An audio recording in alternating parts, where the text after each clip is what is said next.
జగన్మోహన్ రెడ్డి గారు ఈరోజు ఆంధ్రప్రదేశ్లో మాట్లాడుతూ రాయలసీమ లిఫ్ట్ ఇరిగేషన్ ప్రాజెక్టుకు చంద్రబాబు గారు అన్యాయం చేస్తుండని తెలంగాణ ముఖ్యమంత్రి రేవంత్ రెడ్డి గారు కృష్ణా జలాలను తెలంగాణ కోసం కాపాడుకునే ప్రయత్నంలో మొన్న అసెంబ్లీలో ఏదైతే రేవంత్ రెడ్డి గారు మాట్లాడిరో తెలంగాణనే నా అల్టిమేట్ గోల్, తెలంగాణలో నీళ్లు నిధులు నియామకాల నిదానంతో వచ్చిన తెలంగాణనే నా ప్రయారిటీ.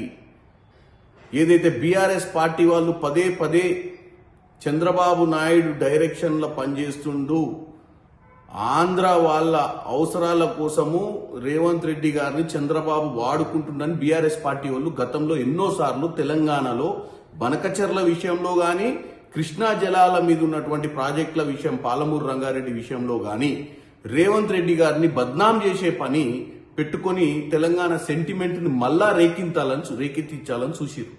కానీ ఈరోజు స్వయాన బీఆర్ఎస్ పార్టీ తోటి ఆ రోజు రొయ్యల పులుసు పెట్టి రాయలసీమను రత్నాల సీమ చేస్తా అని చెప్పొచ్చినటువంటి కేసీఆర్ వాస్తవాలు బయటపడ్డాయి.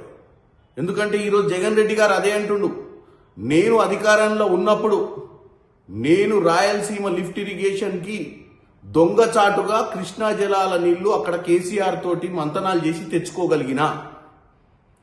రాయలసీమ ప్రజలు ఆంధ్ర ప్రజల కోసము అక్కడ ఉన్నటువంటి నీళ్లను కృష్ణా జలాల మీద ఎక్కువ టీఎంసీలు దోపిడీ చేసి తీసుకోవడంలో నేను సక్సెస్ అయినా. కానీ ఇప్పుడు చంద్రబాబు నాయుడు ఫెయిల్ అయిండు. ఎందుకు ఫెయిల్ అయిండని చెప్పిండు? రేవంత్ రెడ్డి గారు చెప్పిందిని చంద్రబాబు నాయుడు నీళ్ల విషయంలో వెనకడుగేసిండు. అంటే మేము 299 టీఎంసీలు ఇప్పుడున్న వాటా ప్రకారమే మనం మాట్లాడేది. కానీ గతంలో ఎక్కువ టీఎంసీల నీళ్లు కృష్ణా మీద దోచుకపోయినటువంటి దాఖలాలు మేము పవర్ పాయింట్ ప్రజెంటేషన్ ద్వారా కూడా తెలియజేసినాము. ఉమ్మడి రాష్ట్రంలో కంటే ఎక్కువ టీఎంసీల నీళ్లు కృష్ణా జలాల మీద 10 సంవత్సరాలలో ఆంధ్ర వాళ్ళు దోసుకపోయిన విషయాన్ని ఈరోజు జగన్ రెడ్డే కన్ఫర్మ్ చేసిండు. నా సమయంలో నేను ఎక్కువ నీళ్లు తీసుకొచ్చిన తెలంగాణ రైతులను మోసం చేసి కేసీఆర్ ఆశీర్వాదంతో అని. ఇప్పుడు రేవంత్ రెడ్డి గారు పట్టుబట్టడంతో చంద్రబాబు నాయుడు వెనకడిగేసిండు.